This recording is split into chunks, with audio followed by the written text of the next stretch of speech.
We'll hear argument next this morning in Case 1279, Chadbourne and Parke versus Troice in the consolidated cases. Mr. Clement.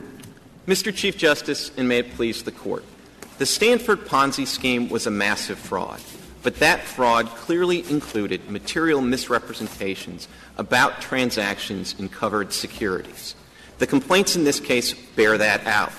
Plaintiffs allege specifically that there were misrepresentations about how their money would be invested in covered securities, that the misrepresentation was material, and that indeed the security of the underlying investments was the most important factor in securing plaintiffs' own investments in the CDs. I think there's some problem with whether or not this was covered securities, but I also think that's not in the case anymore.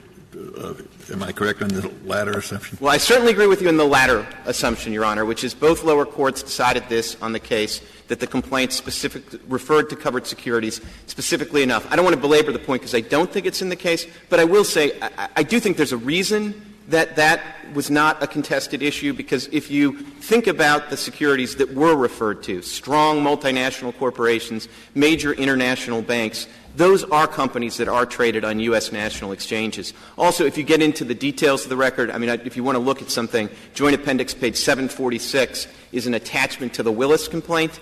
And there's a reference to the New York Stock Exchange, and it's a translated letter to investors, and you could read it more than one way, but I sure think the whole point of that paragraph is to lead the plaintiffs to think that their stocks, they're buying an interest in stocks that we traded on the New York Stock Exchange particularly. So if I'm trying to get a home loan and they ask you what assets you have, and I list a couple of stocks, and in fact it's fraudulent, I don't own them, that's a covered transaction? That's a 10b-5 violation? Well, I don't know, Mr. Chief Justice. That would depend on the answer to a question that I don't think the Court has to decide in this case, which is whether a reference to your stock holdings would be sufficient to well, come suppose you say you're going to pay off the loan by selling some stock holdings eventually. Yeah, I think that probably would be covered, Your Honor, and I don't think that's any great surprise. I mean, this Court held in a case called Rubin against the United States that if you pledge securities that are and tell the bank that they're valuable and they in fact aren't, that that's covered by the securities law. In that case, it wasn't just in connection with, it was actually considered a constructive sale or transfer of the securities. If they were covered securities, right? I mean, you're pledging covered securities to the bank and make a misrepresentation about them, right? Well, that's right. I'm just saying, though, that I don't think the fact that you can have a misrepresentation in connection with a loan application or something like that is all that surprising, in the sense that the way that both 10b, 10b-5, and SLUSA are structured, the in connection with requirement can take something that might otherwise be plain fraud, and if there's a misrepresentation in connection with a security or a covered security, that makes it security. My goodness, are there cases where they brought such things? I mean, every state has laws that forbid fraud. And mortgages are probably, and loans are probably made in the billions every year. And all it takes is someone to say on his sheet of listing assets, to have a covered security, and say, don't worry, I'll hold these. I'll hold them. Or don't worry, I will sell this one and buy that one. Don't worry, I'll buy another one. I won't put up as security my sprinkler system. I will sell the sprinkler system and use it to buy a covered exchange. I guess if those fall within the securities laws, we would have expected to see billions of actions. Well, why not? With respect, I don't think in most of these cases anything is going to particularly turn on that. I also think I'm happy I know that's what you think, but I need to know why you think it, if there are if I'm right in what I just said. Because there are lots of cases where whether you can prosecute a fraud or a securities fraud is not going to make much difference. You can go at it either way. There are circumstances, there are really two things that are at issue here. One is the scope. Tell me a case where the SEC has ever, there may be such cases, but what it's done is somebody simply tried to get a loan, and he put on that sheet of paper listing assets a covered security. And he said, I intend to keep it. Or he said, I will buy some more, or I'll sell it and buy some more. Or, put in your three things. Just list the case where they've ever prosecuted that as a securities fraud, or private people have. After all, It's beneficial sometimes for private people. What are the cases? Your Honor, I don't know that there are cases directly on point, but let me be clear. Our theory here does not by any means necessarily have to extend to those holder situations. What is at issue here is not just a misrepresentation about holdings of securities. They are misrepresentations about covered securities transactions, and more particularly, they are false promises to purchase covered securities for plaintiffs' benefit. Well, and there are SEC cases that are brought under those circumstances, and as well there should be, because when you sell something, whether it's a non-covered security or something else based on a misrepresentation about covered securities, you trigger the interest of the SEC and SLUSA in a distinct way. Suppose two people reach a prenuptial agreement, and as part of the prenuptial agreement, they agree that in a year, one party to the marriage is going to sell as many shares of Google stock and buy a home with it. Is that covered by the securities laws now? I would think probably not at the end of the day, but I also would say that this is so far removed from that. I mean, first of all — how is it removed from that? Because it has the same structural features, which is it's a misrepresentation about what you're going to do with securities that in fact does not affect any securities trading. What it affects is a decision to do something else, here to buy CDs or, in my example, to go get married. With respect, Your Honor, I think this Court has already crossed the bridge that you don't have to affect the specific transaction in which you are the fraud is alleged to be associated with. So you have cases like O'Hagan, for example, where the actual transaction on the exchange is not sullied with the fraud, and the victim of the fraud doesn't even trade, the holder of the confidential information. But in all of our cases, there's been something to say when somebody can ask the question, how has this affected a potential purchaser or seller in the market for the relevant securities? And here there's with respect, nothing to say. I disagree with the premise. Somebody, not necessarily the victim of the fraud, but somebody has to have had some transaction in the market. It's the kind of misrepresentation that would affect someone in making transactions in the covered market. How would this do that? Well, the only way in which there isn't that kind of transaction here is because the fraud was bigger. As we point out in the briefs, if you imagine that this was a thing where they said, look, we're going to purchase multinational corporations, and instead they purchased domestic corporations, well, then there would be a transaction that would not have otherwise occurred on the market in domestic transactions that would have been perfectly analogous to the kind of normal transaction that took place in Bank of Life or in Zanford on the market. And yet the fraud was sufficiently associated with this. And I don't think this Court wants to say that the only frauds that are not in connection with are the really big ones. Well, what is the case? What is the specific case, private or SEC, that comes the closest — I grant you there is none directly — but comes the closest to Justice Kagan's hypothetical, if you marry me, I will sell my IBM stock?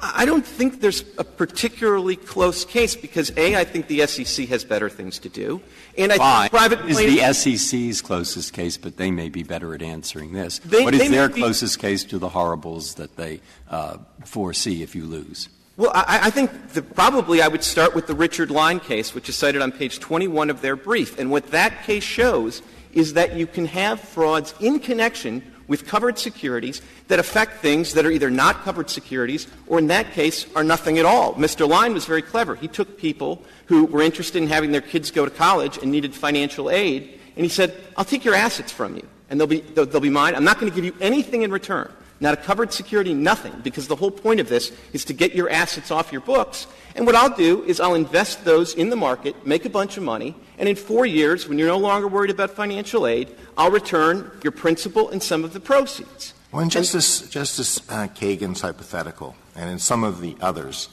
it seems that it's really irrelevant whether the assets in question are securities or some other asset.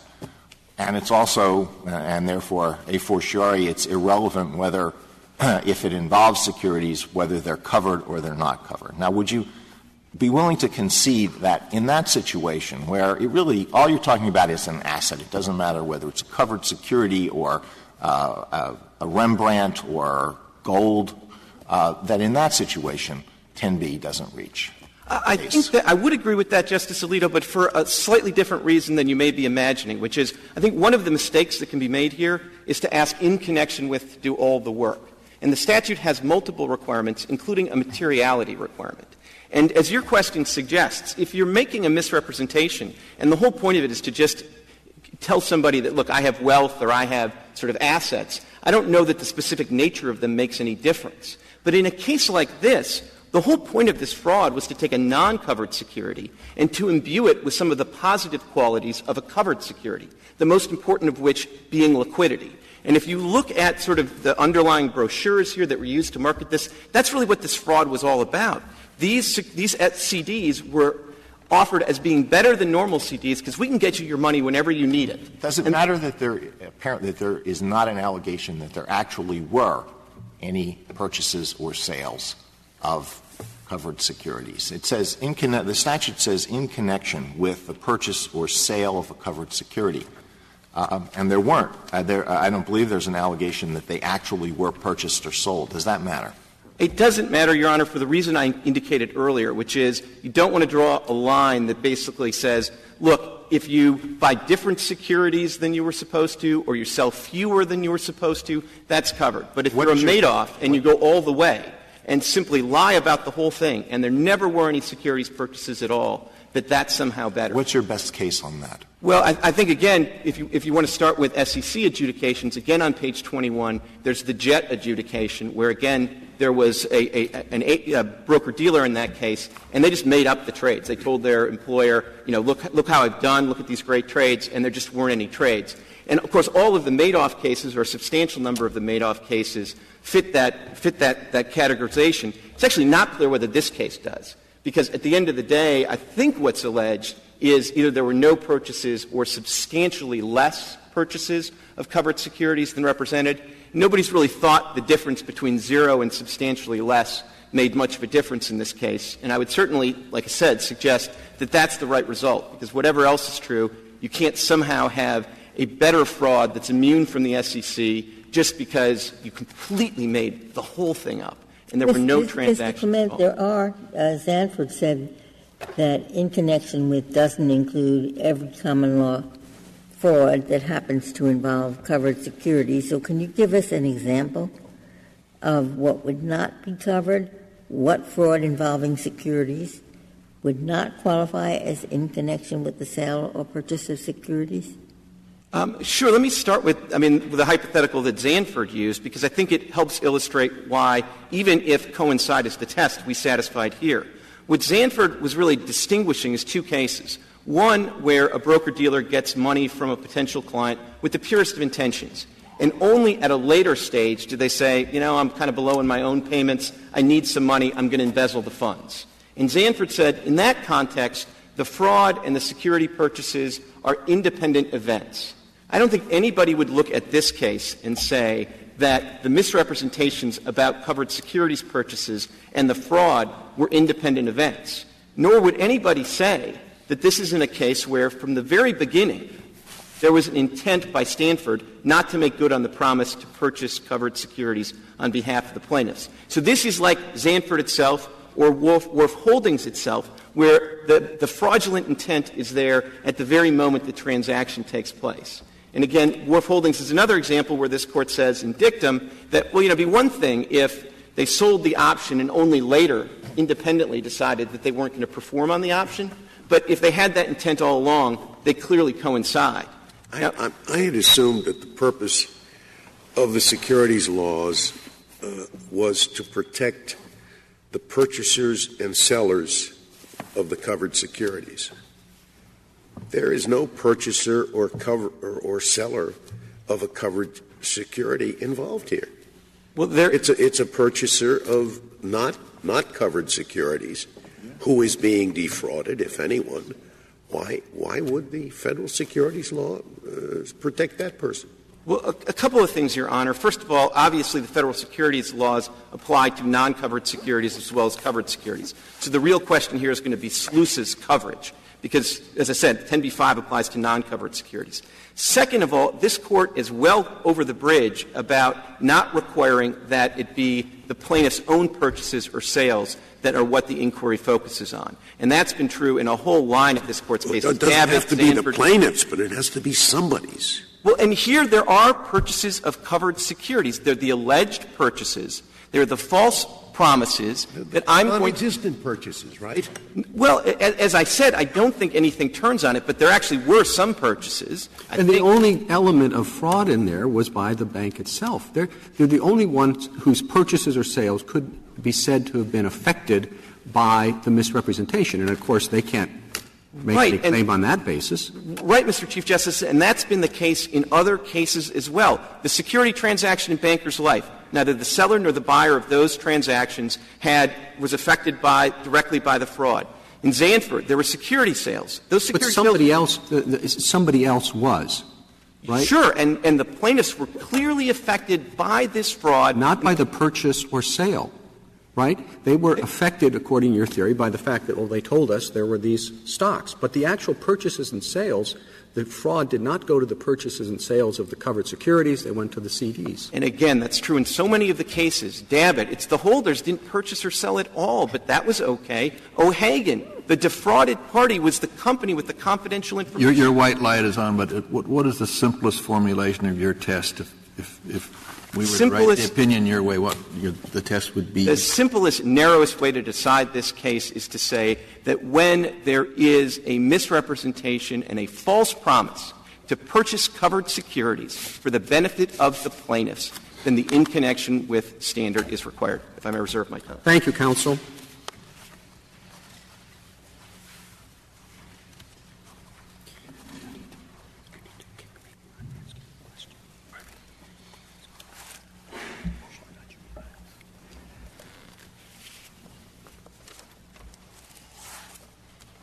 Ms. Goldenberg. Mr. Chief Justice, and may it please the Court, we agree with the narrow formulation that Mr. Clement just gave. The issue in this case is that it involves a false promise to purchase covered securities using the fraud victim's money in a way that they're told is going to benefit them, and that is a classic securities fraud.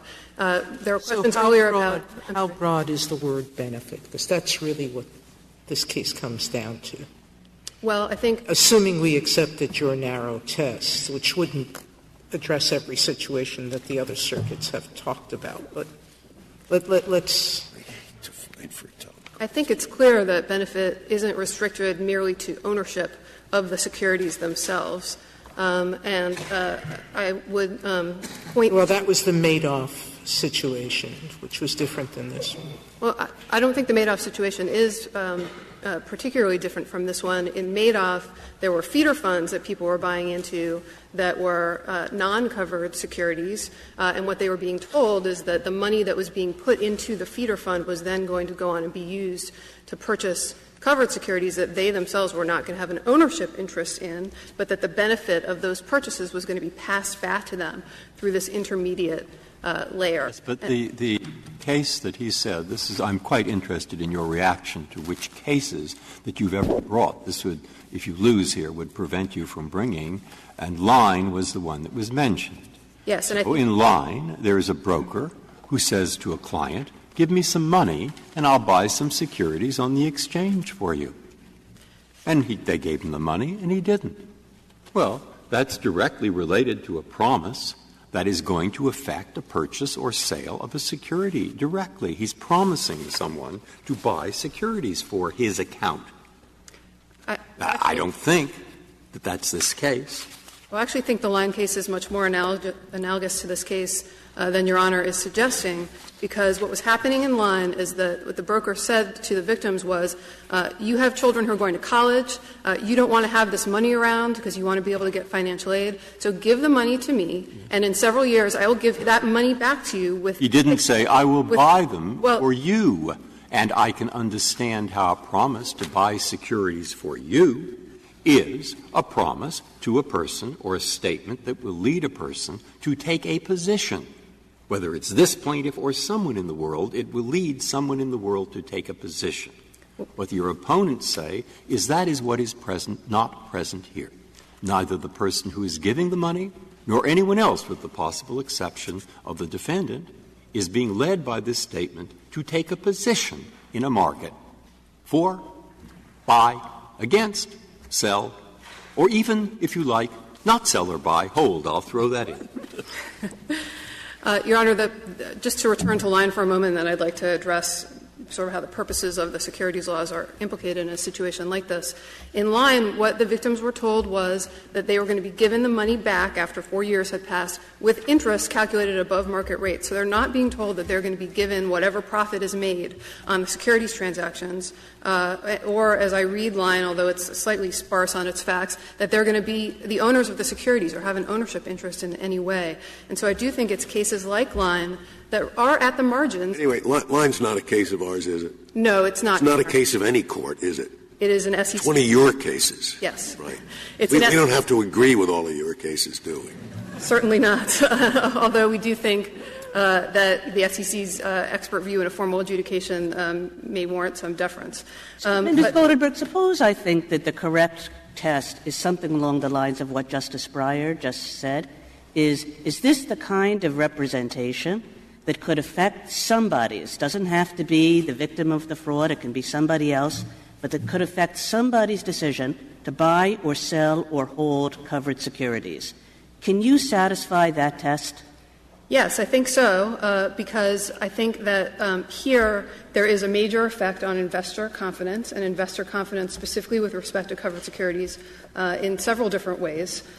If people see that lies of the kind here, where someone is telling someone else, I'm going to buy covered securities and it's going to benefit you, are being made, and those lies are that's a fraud on the victims, then I think people are less likely to go to their broker and say, here's some money.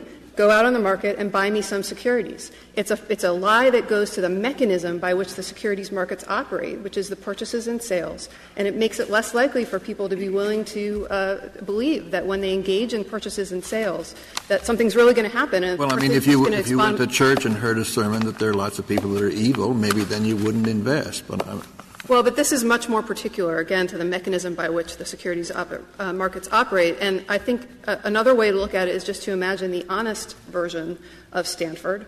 If someone honestly said to CD purchasers, give me your money and I'm going to put it into covered securities, and people invested in that scheme, then that would pump money into the covered securities markets. But now people are much less likely to invest in a scheme like that. Well, but nobody is suggesting that the SEC can't take action with respect to the non-covered securities.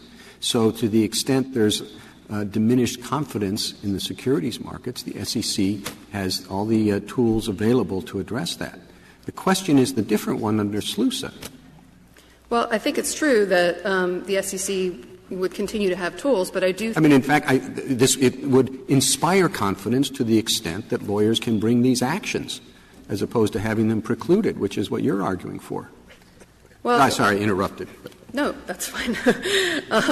I think that this is a very particular effect on investor confidence and the integrity of the markets, which is one of the purposes of the securities laws. And with respect to SLUSA, the purpose of SLUSA is to try to stop people from going around the requirements of the PSLRA and some of the limitations in this Court's decisions. And I think that purpose is at issue here as well.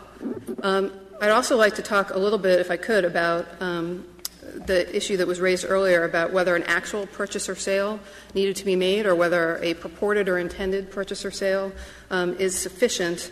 I think that practically from the moment that the 33 and 34 Act went into place, there's been a consensus in the lower courts, and the SEC has said this as well, that a purported or intended purchase or sale is sufficient, and it's for the reason that Mr. Clement gave, that otherwise you have these home-run, egregious frauds where someone is, instead of saying, I'm going to buy this less risky thing and then buying a riskier thing, someone says, I'm going to buy securities and then doesn't buy them at all and absconds with the money, and that is a situation that has to be covered. Could I take you back to the test that you think we should apply here? The test that Mr. Clement articulated and that you agreed with seems to amount to saying when exactly what is alleged here is alleged, that's within 10b or 10b-5. That's not that helpful as a precedent going forward. Now, the test that Justice Breyer suggested, whether something would affect investors' confidence in the securities market, I don't know how we can, and you say, yes, that would be met here. I don't know how we can determine whether something certainly of this nature or maybe even further removed would affect investor confidence. And somebody might read about this scheme in the paper and say, well, there's a lot of hanky-panky going on with the sale of any kind of securities and CDs. I'm just going to keep cash under my mattress. How would we determine that? Well, I think it's for the reasons that I gave earlier, which is that this goes to the purchase-sale mechanism, and that we know that people have to have confidence in that in order for the securities markets to work. It may well be that people also, lack confidence in other things, but that is the thing that's the particular problem and the thing that the securities laws are aimed at. And I know petitioners. What troubles me, Ms. Goldberg, is not the problem of our figuring out these economic consequences, but the text of the statute, which says in connection with the purchase or sale of one of the covered securities. Yes. There has been no purchase or sale here. Well, there's been a purported It can't purchase. be in connection with a purchase or sale that has never occurred. I mean, it could have read in connection with the purchase or sale or the promised purchase or sale or the contemplated purchase or sale. But it doesn't. It says in connection with the purchase or sale. I don't know how you can make that stick to a situation where there has been no purchase or sale. That's true, Your Honor, but it also doesn't say the consummated purchase or sale. And so I think the purported, intended, consummated, all those things are swept up in the text. And I think that's consistent with the way that you would use the phrase in ordinary life. If I were going to go to my real estate brokers to sell my house, I might gather up a bunch of documents. I might show up at the office at a certain time in connection with the sale of my house. And even if the sale falls through and there is no consummated contract, I've still done those things in connection with the sale. And as I say, I think courts and the SEC have consistently taken that position. And if that weren't the case, then egregious frauds would go unremedied, and that would be a tremendous problem. Thank you, counsel. Mr. Goldstein. Mr. Chief Justice, and may it please the Court, we ask you to write an opinion affirming that adopts the following rule, and that is that a false promise to purchase securities for oneself, in which no other person will have an interest, is not a material misrepresentation in connection with the purchase or sale of covered securities.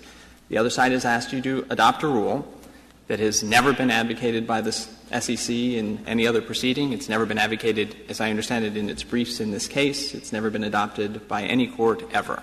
And I think there are good reasons for that. Their theory is that what happened here is that there was a promise to buy covered securities that would be for the benefit of someone else. That has two textual flaws. It doesn't comport with the purpose of the statute, and it would have extraordinary consequences. It doesn't conform to the text of the statute in either of two ways. Covered security, which is what the plaintiffs here purchase, is a defined term. It is a security, but only the subset of securities that are traded on a national exchange, and some other additions that would involve, for example, mutual funds. And so Congress didn't say that it was in connection with the purchase or sale of a covered security if it was a covered security that someone else would get the benefit of. It is what has to be bought here is a stock, and instead what was bought here was a CD. As Mr. Clement says, this is a case of a massive fraud. He could well have said this is a case of a massive securities fraud, but it was not a case of a covered securities fraud. The plaintiffs here bought something that Congress specifically excluded from preclusion under SLUSA. The second textual flaw in their position is that — I don't understand what the first textual flaw is. Okay. What is the jumping-off point for this flaw? The jumping-off point is that there is a defined term, covered security. So right. SLUSA only applies if there was a material misrepresentation in the purchase or sale of a covered security. Well, everybody the case proceeds on the assumption that the CDs were not covered securities. The question is whether it's the in connection with requirement is met by the allegation, which is interpreted to mean that there would be future purchases and sales of covered securities. So I'm not sure what you're getting out of the fact that covered securities is a defined term. Because Congress asked you or told the courts to focus on the question of what the product is that there was a misrepresentation in the course of the transaction, in the course of the purchase or sale. And that is only a covered security. It is not some other product that has as a benefit an interest in a covered security. It doesn't say a misrepresentation about covered security. It says a misrepresentation in connection with. That's actually, I think, Your Honor, a really good point for us, because the other side's argument up until the oral argument is that it was a misrepresentation about covered securities that would trigger SLUSA. The problem with their position is that what the Court has always said when it talked about the definition of in connection with is really two things. It has to be flexible. We have to give the SEC the ability to deal with novel frauds. But because metaphysically everything is connected with everything else, we're going to have to draw a line. There's going to have to be some limit. And you've pointed out that it's not an easily administered one. But the bulwark, the one thing that stops 10b-5 from getting completely out of control is that all of the frauds involved are ones that the Court has recognized would have an effect on the regulated market. That was true in O'Hagan. It was true in Stanford. Now, I realize that my friend from the Solicitor General's office said today at the podium that they can imagine that this fraud would have an effect on the regulated market. They did say the opposite in their briefing in the case. Their brief at the cert stage said there was no possibility that there would be an effect on the regulated market. And so this, I imagine. Can you just give me the page for that? Yes, sir. I'll get it it's quoted multiple times in our brief. But my colleagues will get it if you don't mind. And it's in the cert stage at about page 12, I think. But I'll have it for you in just a moment, please. And they said there is to quote it almost verbatim, there was no prospect that this fraud would have an effect on the covered securities market. The second textual flaw is... Wait, and if that's wrong, you acknowledge you don't win? No, I do not, sir. Okay. So what difference does it make? Well, it is a consent. As I understood, they seem to recognize, and if you were to read, for example, their brief in Stanford, they say that the sine qua non of their ability to determine as the enforcement authority here that something is in connection with the purchase or sale of the regulated security is whether it would have an effect on the regulated market. They wrote a brief to you saying that. And you really don't agree with that anyway? I think that is their best hope, and I don't think they can satisfy it. We think their authority is narrower still. What is your position if the broker says, give me $100,000 and I will buy covered securities, and then he just pockets it and flees? That is securities fraud, in our view, according to the SEC's administrative position. No court has ever said that, so that's Justice Scalia's point from the first half hour. If that is correct, if the SEC is correct about that, we still prevail because what's happening is the broker is saying, I will purchase for you the covered securities. That's what the line case stands for. Their brief in... Well, I don't see how this case is that much different. They say we were going to invest in CDs, and the CDs will be backed by purchase of securities that we will purchase for you. Okay. So the critical difference, I think, is in the definition of purchase, and that was going to be the second textual flaw that I was going to point out, and that is we can acknowledge that they would have a much stronger case in the hypothetical that you've described if the covered securities are pledged to back the CDs. This happens, for example, in a margin account. It happens if there are lots of times someone will say, I intend to use your money to buy covered securities, to buy stocks, and I'm providing those stocks as security for the loan. The reason that's securities fraud is the definition of a purchase includes pledging the stocks. That's really important, and it tracks with the Court's holding that in connection with reaches as far as frauds that would have an effect on the regulated market. Imagine if I were allowed to say, look, I'm going to buy covered securities, and you now hold an interest in them, an enforceable interest in the stocks. And if that were not securities fraud, the market couldn't function very well because things like margin accounts, you could never have the confidence that you would have the protection of 10b-5. The critical difference, Justice Kennedy, is between two different cases. If this case, which is SIB, says, look, among all of its many misrepresentations, I will take your money and I intend to buy covered securities. That gets, putting all aside the difficulty of liquid assets versus covered securities, give them their best version of the representation here. But it was only buying it for itself. It did not pledge to sell the assets. It did not give the plaintiffs any interest in them. For example, the interest rate on the CDs was completely independent of the return on those covered securities. Mr. Goldstein, I take it from what you said up to now that you are not defending the Fifth Circuit's test that called for a determination whether the misrepresentation is the heart or the crux of the complaint. We do defend that rule. We do not think it's the best ground to decide the case, and I'll explain what I mean by that. The Fifth Circuit undertook to articulate a rule that would govern all cases in which someone purchased something that was supposedly invested in covered securities. So including, for example, the Madoff cases where there was securities fraud. Madoff falsely sold interest in a fund. That's core securities fraud.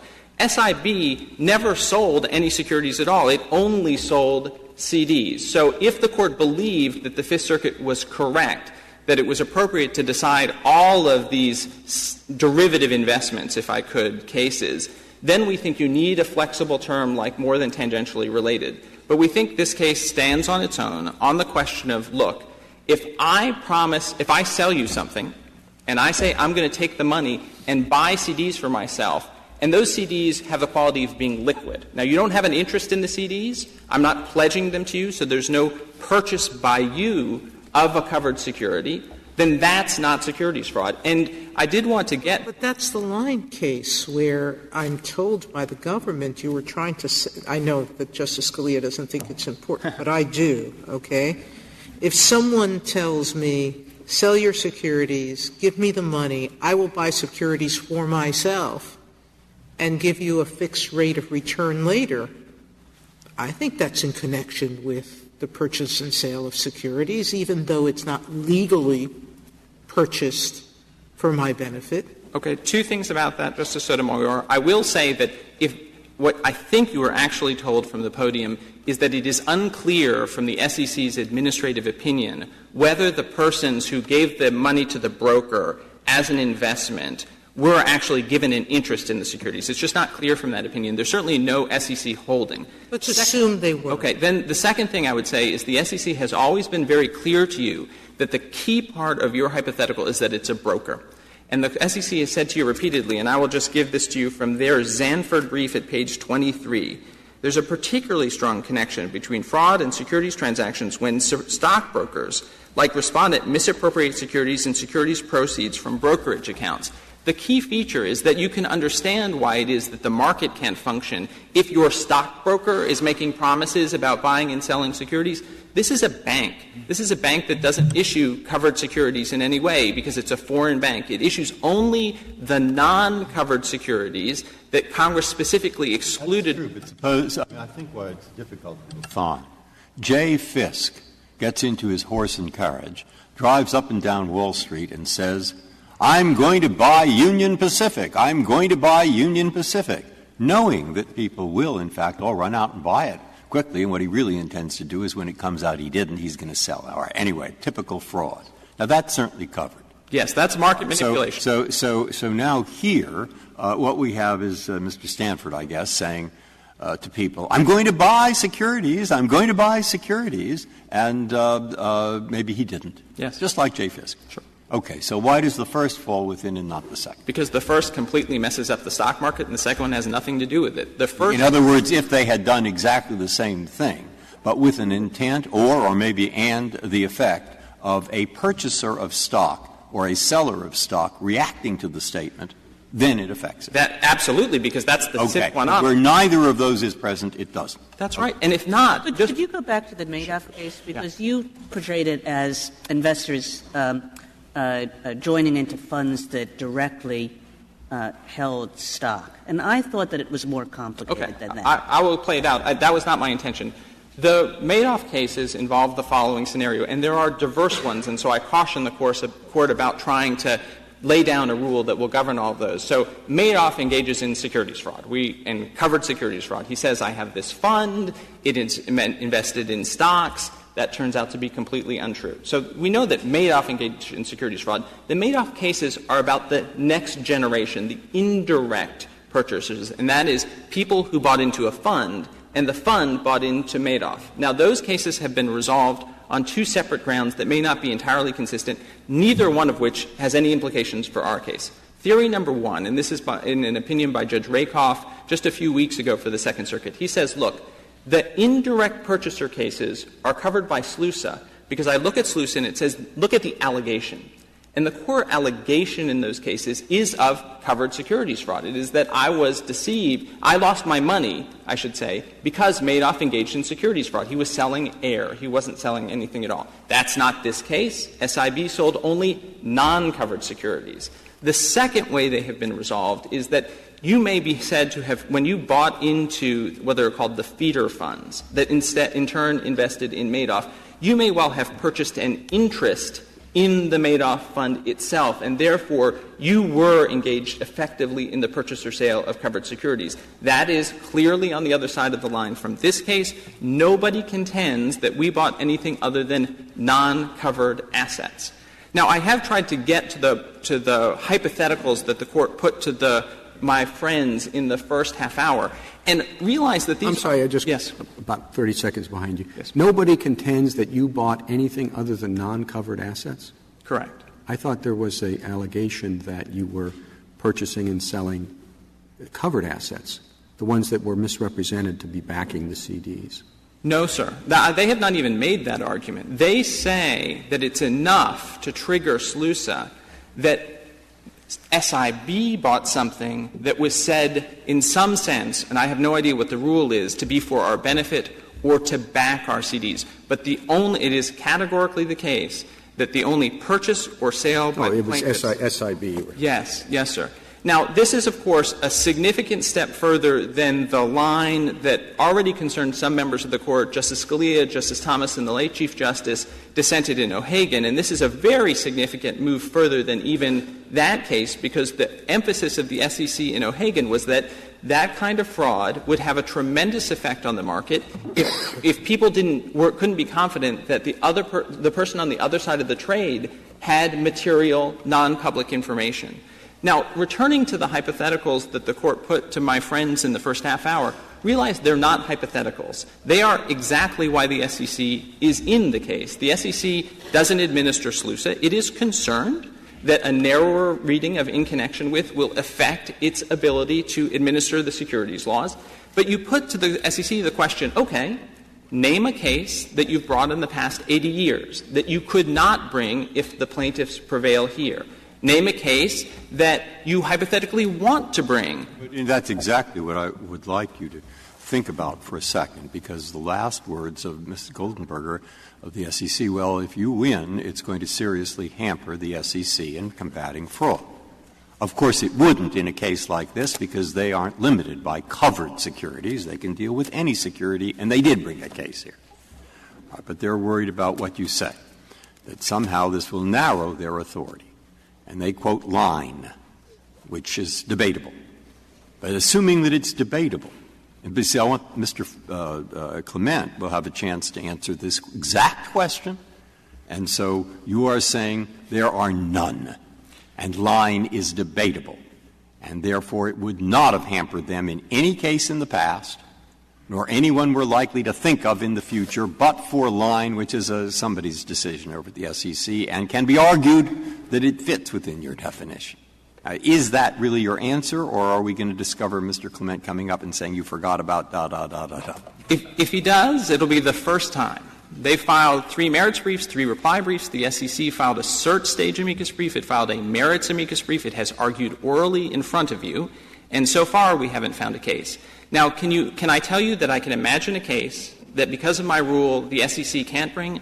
I can, and I think that they shouldn't be allowed to bring it. I'm not saying that our rule has no effect on them. I'm saying it does. But it's the lending cases, it's the prenuptial cases, it's those things that hang over the economy like a loaded gun. Aren't those rather academic, because SLUSA wouldn't be a bar to them anyway, because they're not class actions? My point, Justice Ginsburg, I apologize, is not that those are affected by that rule affects SLUSA. It affects the SEC's ability to bring a felony prosecution, despite the rule of lenity, on the basis that that's securities fraud. Really understanding the consequence of this case, I'll admit to you, that the effect on SLUSA, this is kind of a one-off case. They haven't identified any other cases like this under SLUSA. So they are adopting a very broad reading of in connection to kind of kill a gnat.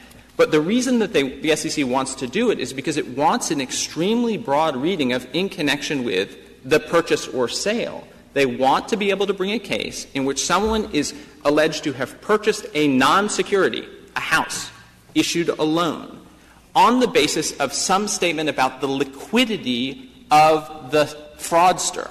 And that is never a case that's ever been brought before. And so it's true that we would prevent them from doing that, but that's a good thing, not a bad thing. They've had 80 years to say that they need that authority, and they never have. If there is going to be a way in which we lose this case, notwithstanding the foregoing, I think it's going to be Justice Alito's concern, can you articulate a narrower rule in favor of the petitioners that says it was the feature that they were covered securities that was essential to the fraud? I think we can say first that is not in the text of the statute, right? That those words don't appear. Well, all that's in the text of the statute is in connection with, which is open-ended. So I don't know what you're going to get from the text of the statute. Well, I do think that this was not in connection with the purchase or sale. It certainly wasn't material to any purchase or sale. But the other thing, Justice Alito, is this notion that the feature of them being stocks was essential to the fraud would be true in, for example, a loan.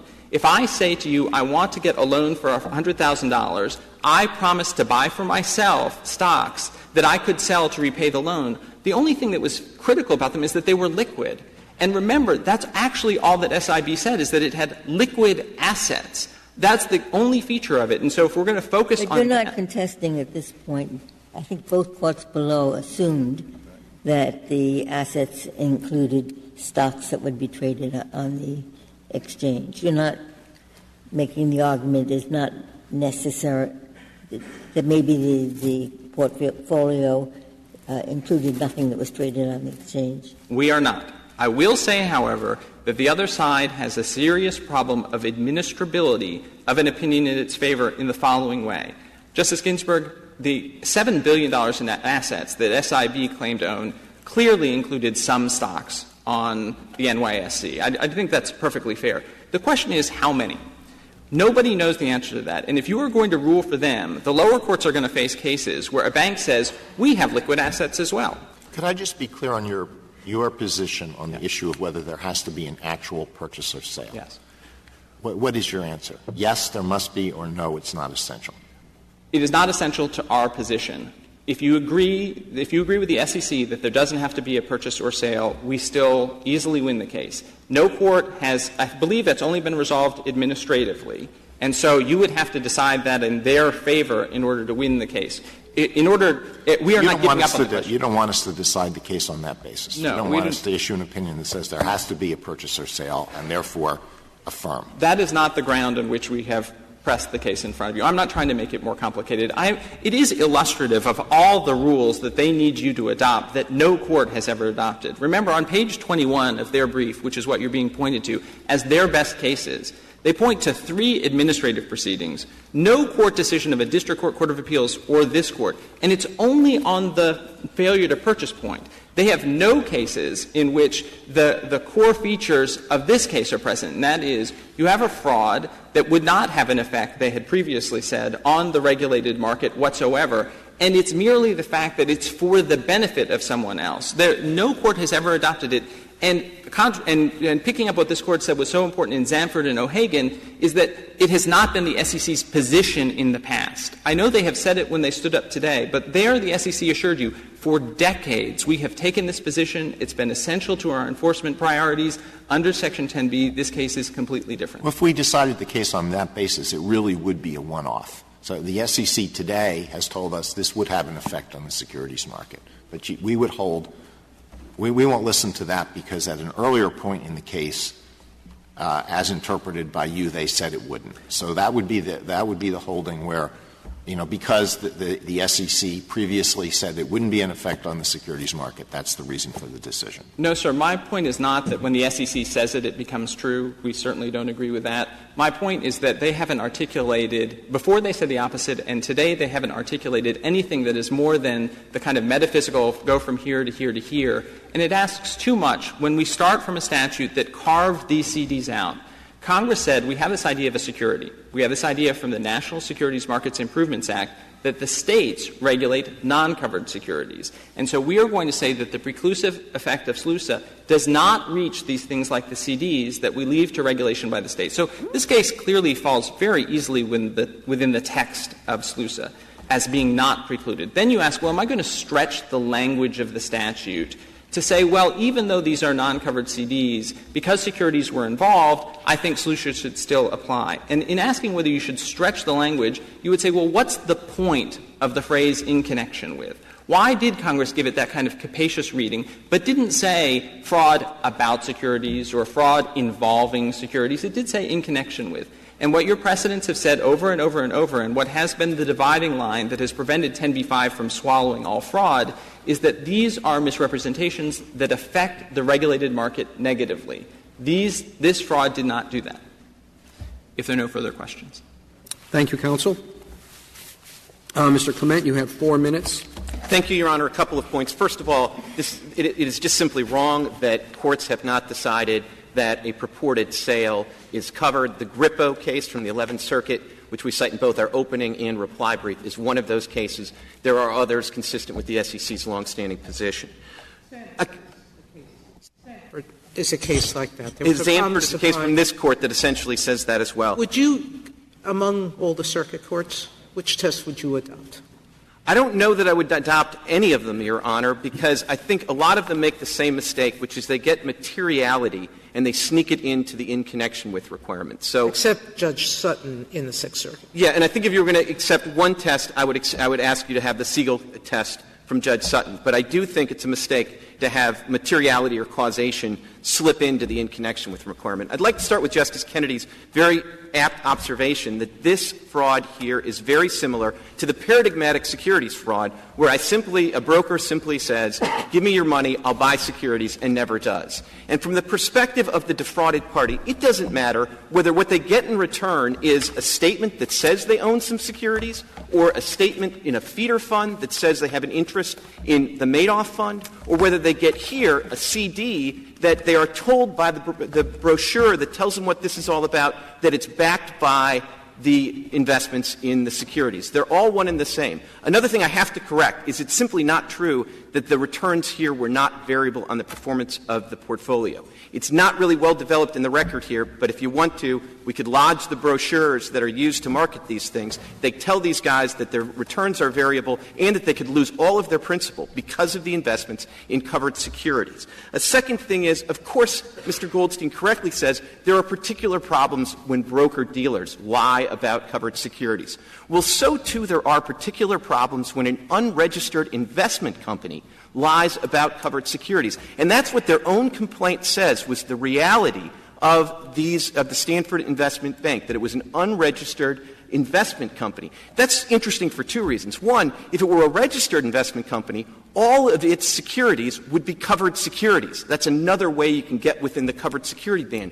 So this idea that Mr. Goldstein proclaims this is not a covered securities fraud is simply wrong. It is. It was material to this fraud to make misrepresentations about purchases of covered securities. Without those representations, that we're going to take their money and we're going to reinvest it, again, words from their complaint, in covered securities, nobody's going to give their money to a bank in Antigua. The reason you give your money to a bank in Antigua is because you think it's backed by something more than a piece of paper. And the something more was purchases of covered securities on the market. Even if you're right about that, Mr. Clement, they also said there was a representation that this is insured by Lloyd's, and there was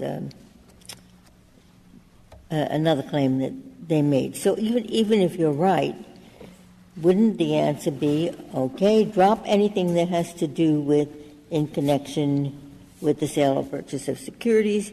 We have a claim about the insurance, and we also have a claim that both Antigua and the United States were heavily regulating. Those were false.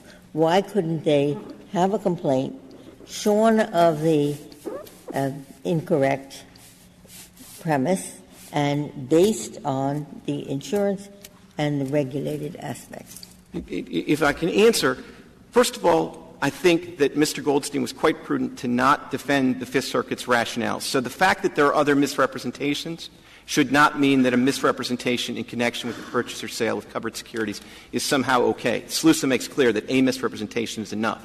Now, the other thing I would say, very briefly, is that they may have an opportunity to try to replead. That, in a sense, is the next case. I assure you that we would be arguing here where the essence of their claim is to hold the petitioner secondarily liable for the underlying misrepresentations. They have to sort of take them all, but that's the next case. Thank you, Your Honor. Thank you, counsel. The case is submitted.